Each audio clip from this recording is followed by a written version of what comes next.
okay, I want to continue.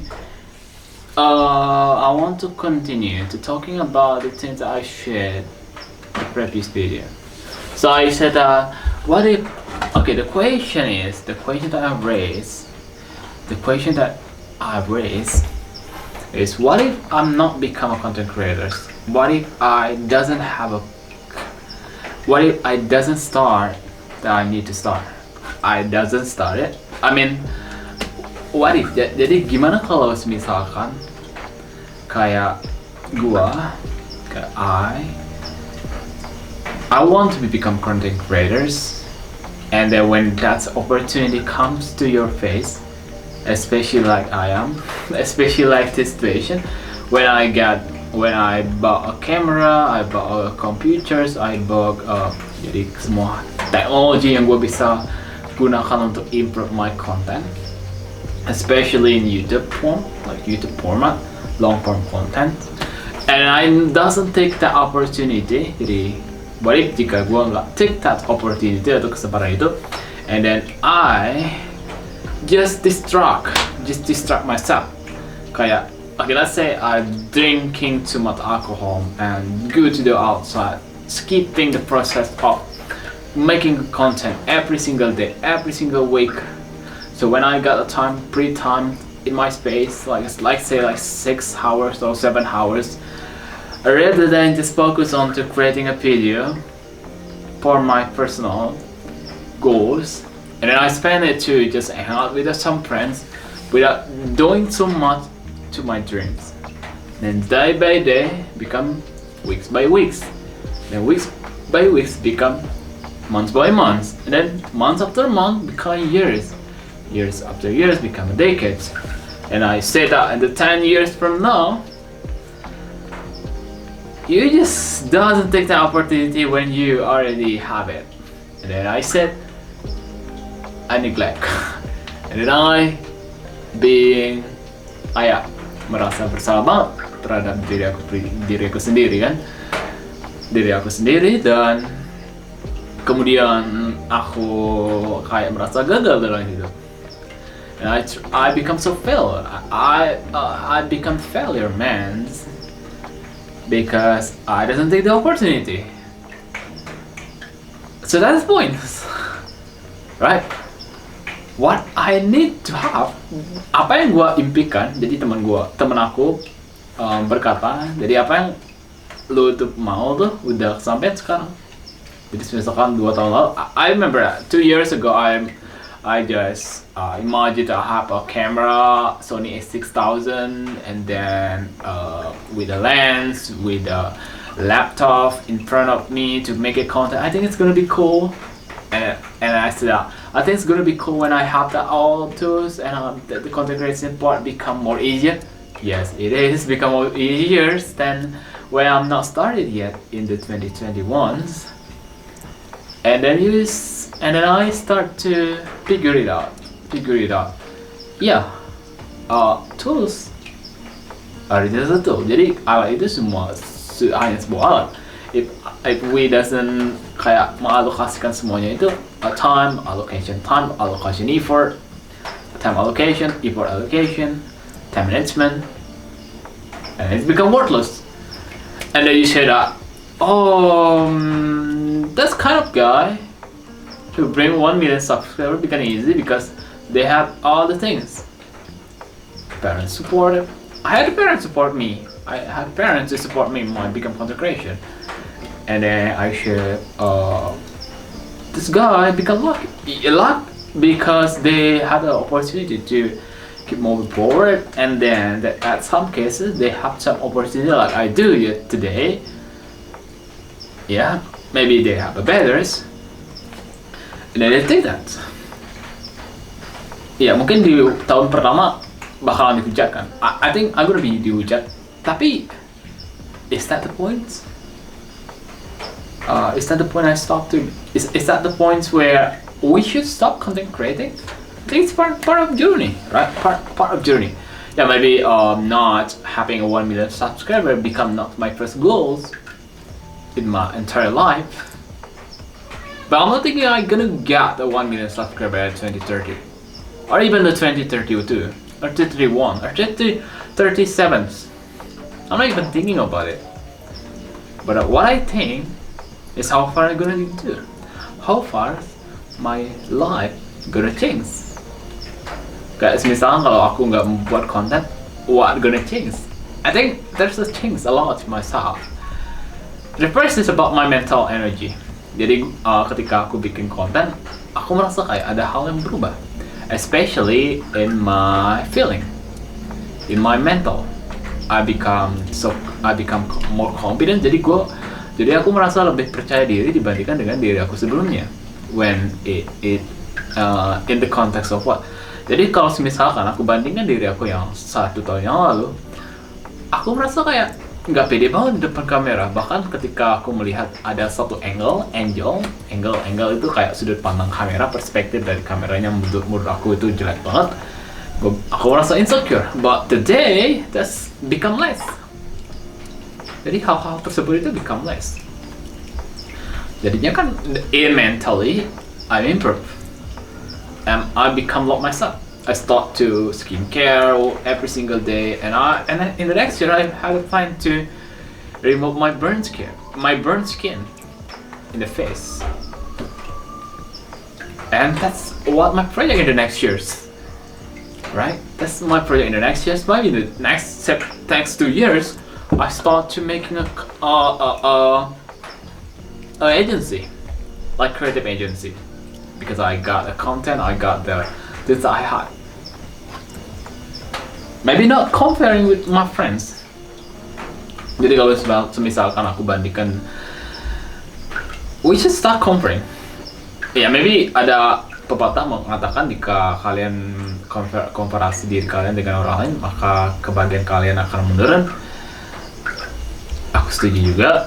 Tapi jika aku nggak mengkomparasikan, di mana aku harus menjadi pembandingan? Because our brain love to compare. Iya, otak kita selalu komparasi kan. Entah itu komparasi mana sih yang baik, mana sih yang buruk. It's running automatically. It's running automatically.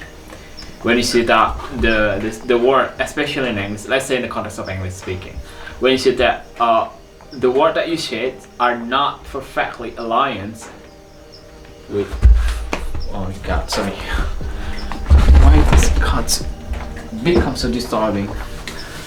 When you say the word, jadi ketika kalian berkata sesuatu kata yang nggak sesuai dengan pronunciation-nya, and then you say, oh that's kind of weird, and then you try to improving, right? Tuh kan? And that's the point where I get the conclusion where our especially our brain is never stop comparing. Even at the first time, even at the second time, our brain are never stop comparing. Negative, positive, good, bad. Destruction, not destruction. Comparing. Yin, yang. That's comparison. We love comparison, by the way. And I love comparison. Masalahnya ketika kita mengkomparasikan sesuatu yang nggak make sense, itu kan. Misalnya kita mengkomparasikan sesuatu yang make sense. Misalkan aku mengkomparasi diri aku chapter 1 versus my friends or our competitor chapter 100.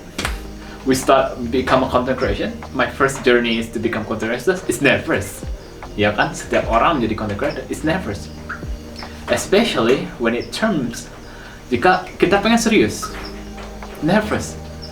Speaking is nervous. Speaking in front of camera is nervous. Public speaking, even harder. It's nervous.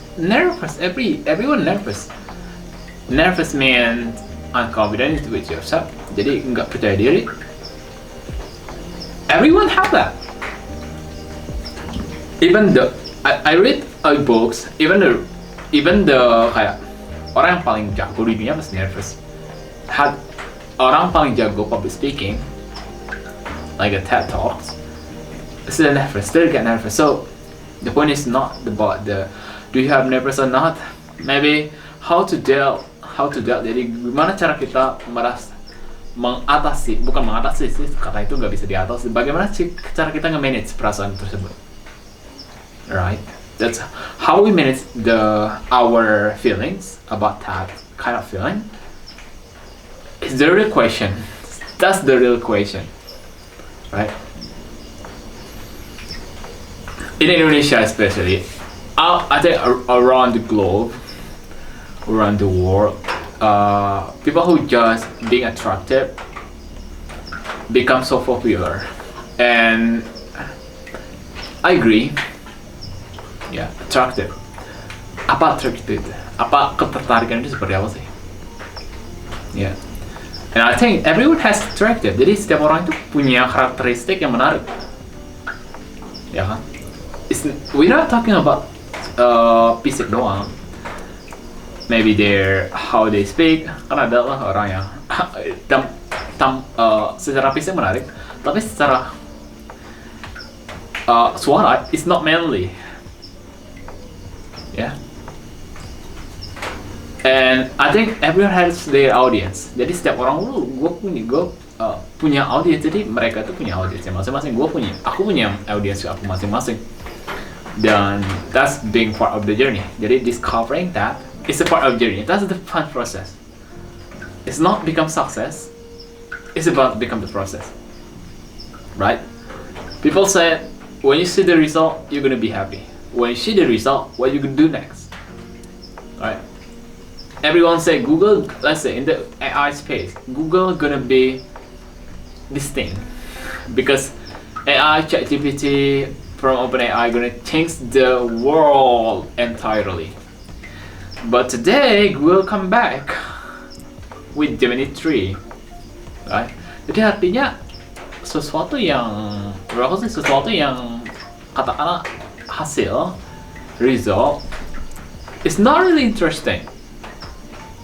For me, ya mungkin setiap orang yang merasa udah mencapai sesuatu, ya that's it. And then what? So sama kayak misalkan dulu waktu 2 tahun yang lalu gue pengen banget punya kamera, pengen banget punya laptop, especially MacBook. Dan aku merasa kayak if one day I got my first MacBook, I'm gonna be happy and people gonna like me. And when I get first my camera, people will like me. Yeah, that feeling happens. Jadi that feeling happens. I become more kayak gimana ya? Lebih dihargai kayak dihargai dan kehadiran gua itu emang diinginkan, ya. Karena I have skill, ya. Yeah. So, that's what I got. And the result is, apakah sesuai dengan ekspektasi? Iya. Tapi apakah itu selesai? Enggak. I want more, right? From MacBook Air M1, I want MacBook Air M1 Pro. And then maybe from MacBook Air M1 Pro, I want to build PC, powered PC. Right? Or maybe in the camera. Maybe today I want to have a Sony a6400. Next just might be when I got money, I want to try a 6700 or maybe Sony FX30 or documenting my life. And that's the fun process. Ya itulah hal yang menariknya, itulah hal yang unik kan. Maybe you share I want, maybe yeah, and then you share okay I want to have a car, and then you have a car. I want to have married beautiful girl, and then you had it. But you still, jadi otak kita itu emang pengen hal-hal yang gimana ya? I think that's the pattern. Jadi that's the patterns. Human doesn't feel enough. If human feel enough, yeah. If human feel enough, if human merasa cukup, aku rasa nggak ada orang yang super kaya di dunia ini. Ya, nggak ada orang yang super kaya lah di dunia ini. How they become rich? Because they exploiting. Yeah, exploiting people, exploiting resource. Jangan jauh-jauh, di sekitar kita aja, di Karangasem ada yang seperti itu. So the problem become the solution, and the solution becomes the problem again. That's better come back and forward. I should realize hal yang aku suka, yeah, I realize jadi aku menyadari hal itu, and then I think that's make me different than other friends in my circle, and that's it. Thank you.